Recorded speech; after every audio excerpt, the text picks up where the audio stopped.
What you know, alibis. Welcome to another episode of Pretty Lies and Alibis. I'm Gigi. Good to have you here. It's Tuesday, April 15th. We wrapped up day 6 of the Lori Daybell trial early today. Detective Duncan was not feeling well. He was going to be the last witness this afternoon. He had to go home. So hopefully he feels better and can get in that witness chair. We had heard the state could rest their case as early as tomorrow, but I'm not sure with Detective Duncan being sick, will that affect the state being able to rest their case this week? One of the first things that the judge dealt with today was the state's motion to preclude Lori's witnesses.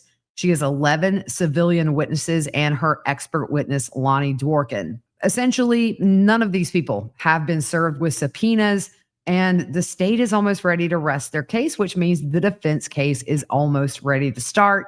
And you don't have any of these people secured to get on that witness stand for Lori. It's a nightmare because you have some people that live out of state. They would have to travel on a very short notice. I think a lot of these witnesses, if not all, are going to be precluded. And the only witness we may get with any length of testimony would be Lori herself if she chooses. The judge told Lori, even if these witnesses are served with a subpoena, he would need to know what relevant information they have regarding Charles's murder.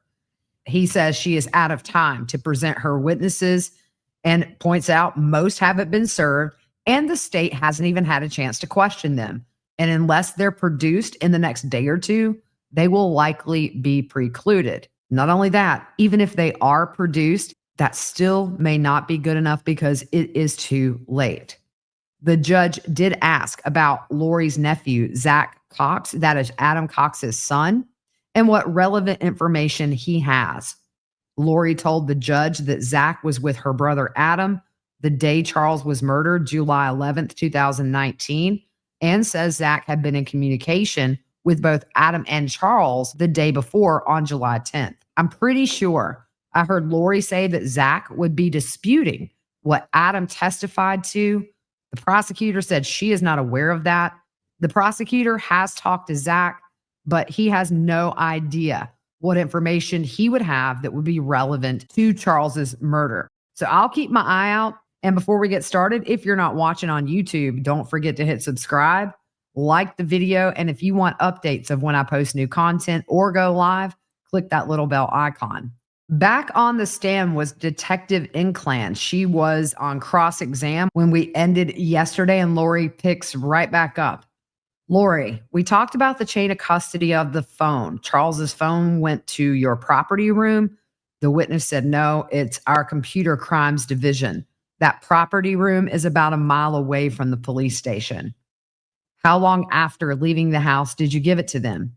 The witness said it took 20 minutes to get there, get up to where they are, and turn it in. She points out she never accessed Charles's phone. Lori, did you see the threatening messages from Charles? The witness said she did not examine the phone. Lori, in my interview, we discussed the text messages and you said I didn't show them to you, but did you ask me? No. Lori, do you think I would have if you asked? Objection sustained.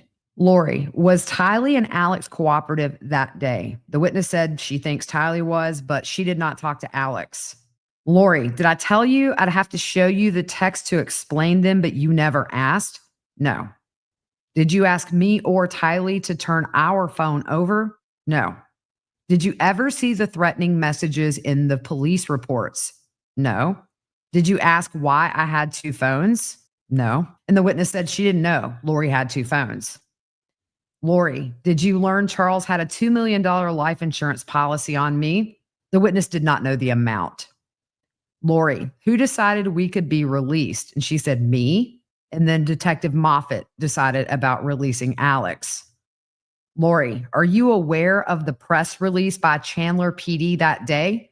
The witness said those are released by our PIO and she didn't read it. Lori, we discussed how fast this happened. From the time Tylee came out and when I came out, it was less than 2 minutes. And you asked why I didn't give you the phone back. Did you learn JJ was outside in the car and it was still running and he was in the front seat? The witness said, I knew you said he was in the car, but she doesn't remember if Lori told her JJ was in the front seat. Lori, did you learn JJ had autism? Yes, you told me, and I spoke with his school. During the investigation, the witness talked about when he attended the school as well as the services they provided. Lori asks how long after, and the witness said several months. Lori, did you verify we went through Burger King and what we ordered? Yes, you said it was chicken fries and Sprite. Lori, we also ordered 2 bottles of water, and the witness was not aware. Lori asked, when adrenaline kicks in, are you aware it makes you incredibly thirsty? And the witness says it can. Lori, when you're in fight or flight mode, does adrenaline kick in? Objection sustained. Did you offer me and Tylee apple juice at the station? The witness said she did. Did you do it because adrenaline makes you thirsty? And the witness is like, I did it because we offer drinks to people who are being interviewed. Lori, have you ever seen me not calm? There was an objection. The judge told Lori to lay foundation. And Lori said, you spoke yesterday often of my calm demeanor. Have you ever seen me not calm? Objection. The judge tells Lori to clarify the time frame. Lori says, any other time, Your Honor. Lori asked for a sidebar, and she didn't revisit that question. And the next one was, did you find out I ran outside without shoes and we went to Walgreens? The witness said, kinda. Lori, was the temperature in the hundreds that day? Could I have walked JJ into school barefoot? Objection sustained. The judge tells the jury they can use their common sense to answer that question. Lori continues, after me and Tylee dropped off JJ, we went straight back to the house? Yes. Were we fully cooperative with police? The witness said, with me, in your interview, you were cooperative, and Tylee was too. Did we answer all questions asked of us that day? The witness said, by me, yes. Lori, were we given no further instructions? And the witness said, we told you we would be in touch at the conclusion of the search warrant.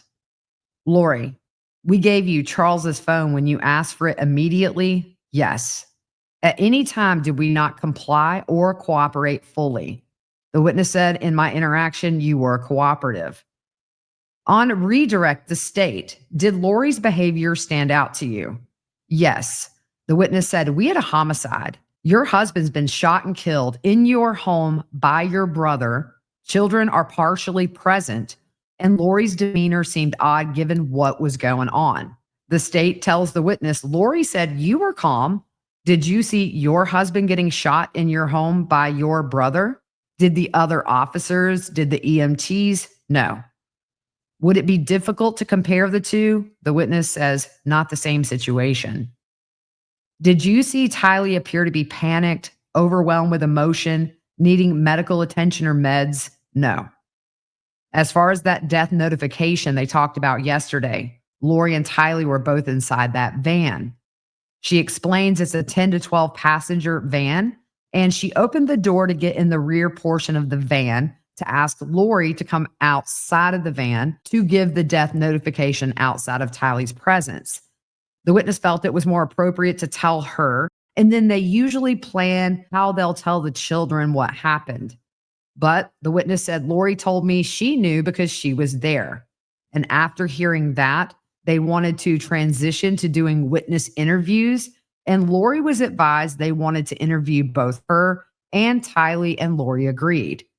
They went in a different vehicle than that van to the police station. The witness points out Tylee was 16 and she was put in a separate room because when you're doing interviews, you don't want to interview together. And that way you can get a good statement of what each person saw, heard, or felt. The state, were you aware of the time between when Lori left the house to when 911 was called? She knew the general time, but clearly they didn't know until later that time was way off. The state asks, did you understand when the 911 call came in is when the shooting occurred? And the witness said that was assumed when they got to the scene. And that was her mindset initially when she was interviewing Lori and Tylee. When they were driving them all back home after the interviews, she said, Lori is just chattering and it's odd to me. When interviewing Lori, did she say she and Charles argued about the phone prior to Tylee getting involved and initially got his phone and refused to get it back? The witness says correct. Does she say she confronts Charles about texting Adam? The witness says before Tylee is there and Lori refused to give Charles his phone back, Lori was walking away with his phone as he's demanding it back. There were several occasions before a bat and a gun were involved that Lori could have just handed the phone back. The state, did you understand all the facts of the case when you interviewed Lori and Tylee? And the witness said no. The timeline of the shooting versus when 911 was called, there is a 47-minute lapse in time. She would have asked Lori and Tylee about that if she had known, and she would have asked for Charles's phone back if she knew Lori had it. But the witness didn't know Lori had time to look through Charles's phone. That's how she found out Adam and Charles were talking. The witness said at the time of the interview, she only knew part of the story. The state, did you know the interactions in the days before between Lori and Alex, between iCloud messages, text messages? And the witness said she would have interviewed Lori very differently if she had asked different questions, followed up more, asked for Lori's phone, but she was going off what Lori was saying, and it was just an initial interview. And that was it for redirect, but there were some jury questions. The first question, was the rental car searched? The witness does not think so. The second question, if Lori and Tylee were interviewed as witnesses, why were they left with a victim's advocate? The witness said she introduced Lori to them. These are people that can help families with death investigations and issues that come up after, kind of navigating that whole process with them. The third jury question, did Lori express concerns about police talking to Tylee? No.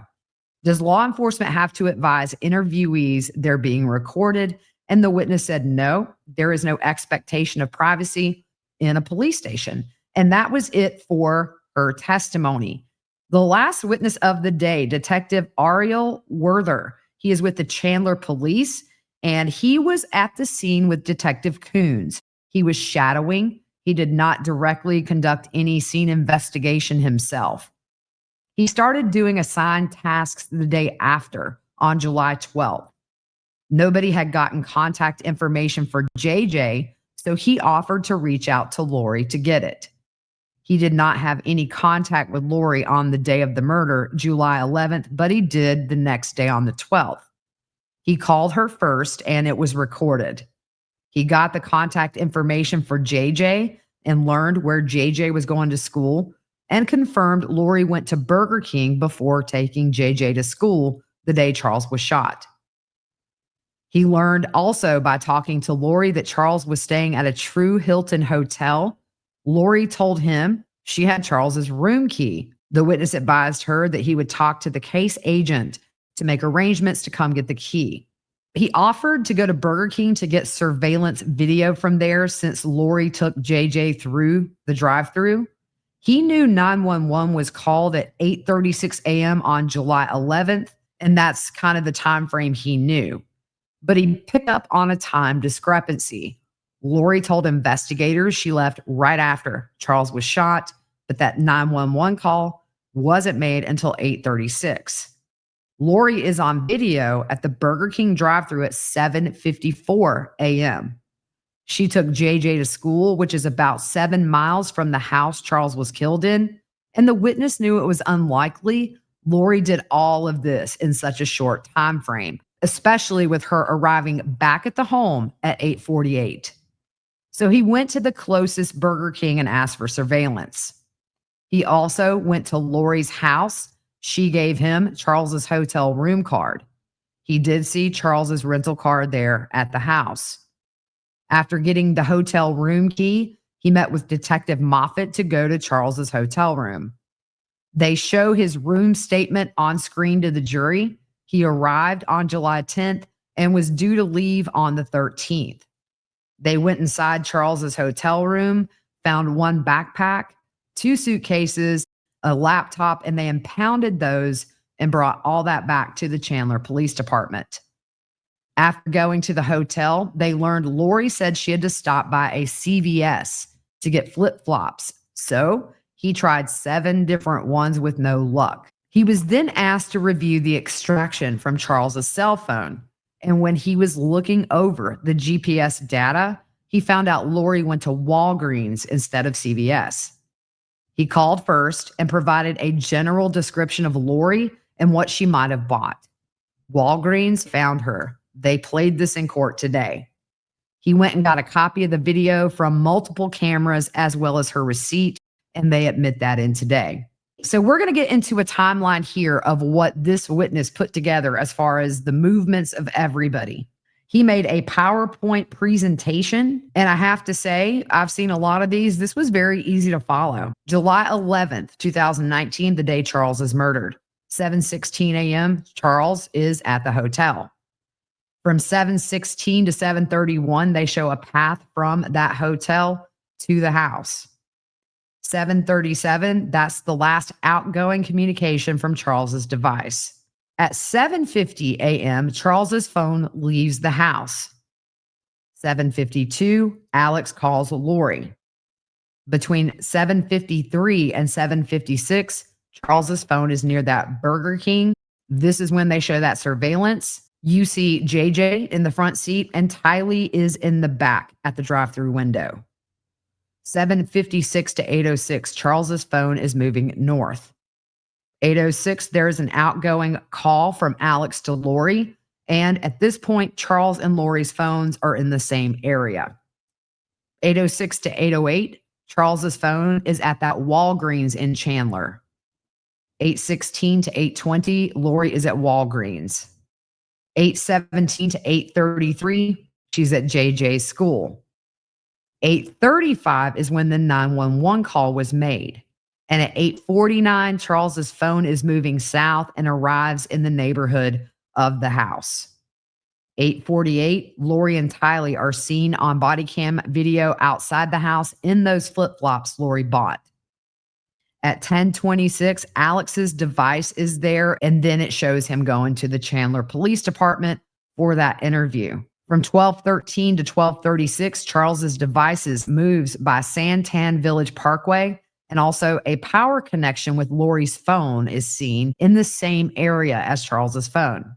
12:36 to 12:42, Charles, Lori, and Alex's phones are all moving together east, and they arrive at Alex's house.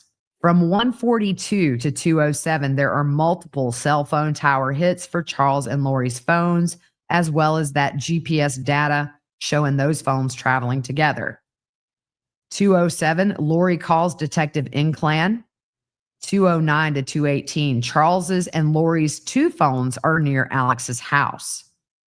2:18 p.m., Lori calls Valley of the Sun's mortuary. 2:09 to 2:43, Lori, Alex, and Charles's phones are at Alex's house.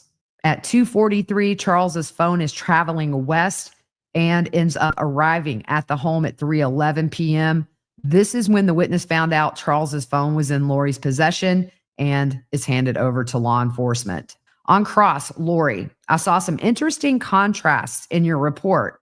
You made a note of Charles's daily texting of his love and devotion to me, and the witness, he doesn't remember that. Lori asks about interactions with women Charles was attempting to date, and the witness remembers that.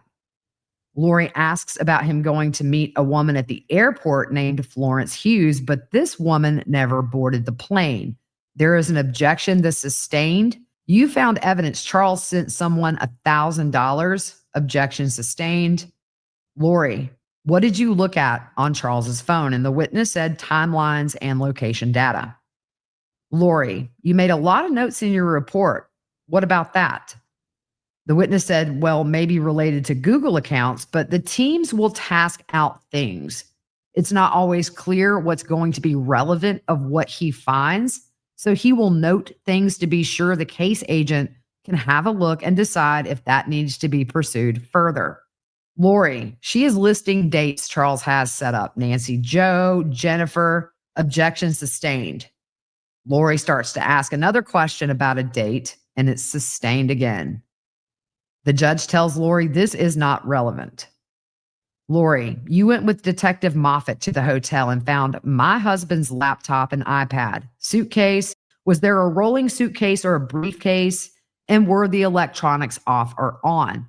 The witness doesn't really remember a briefcase, and he didn't look at anything to see if the devices were powered on. She asked how long they were in the hotel room. He doesn't know. Lori, did you become aware of the $2 million life insurance policy Charles had on me? No. Did you come across Charles's threatening text from him to me? The witness said he restricted what he looked at to only location data. Lori, you were shadowing Detective Coons. Did you stay with him the whole time and help him with what he was doing? The witness said he did not perform any particular task. He was mainly observing. Lori, you called me on July 12th. I gave you information about JJ's school, told you I had the hotel key. You said you would get it picked up. Did you contact Detective Moffat and he sent you? And what time was that? The witness said, yes, Detective Moffat did send him, and it was around the 2:00 hour. Lori, when did you go to the hotel? He said, right after that. How long did you analyze the data before you did your report? The witness said initially he only looked at location data. He wasn't heavily involved, but later on he learned how to interpret cell phone records better. So he was asked to do a cell phone analysis. He did restrict his analysis to that one calendar day, the day Charles was murdered. He did not go to JJ's school. He was not able to identify JJ in the front seat at the Burger King drive-thru. He did put in his report a possible juvenile with short hair in the front passenger seat. And on redirect, the state asked, why were you only asked to look at July 11th, 2019? The witness said, because we were looking at the significant fact that the timelines they told investigators were inaccurate. His job was to see if that inaccuracy was supported by the data, and it was. The devices clearly departed the scene well before the 911 call was placed and did not return until after 911 had been called. He said with the distances traveled, he came to two conclusions. Either the shooting happened earlier than they were told, or Lori left well before the shooting. He did not see a third option. And that was it for today. So tomorrow, if Detective Duncan is feeling better, I feel like he'll be on the stand. We still have Detective Moffat to testify. And then I believe that's it for the state. Don't forget tomorrow to come watch day 7 with the Alibis. We have a great group in there. Huge thanks to the mods for holding it down in there every day. I've been doing some YouTube shorts in the morning and at lunch. So again, subscribe and hit that bell for notifications. That is it for today. Hope you guys have a good rest of your evening. We will see you soon.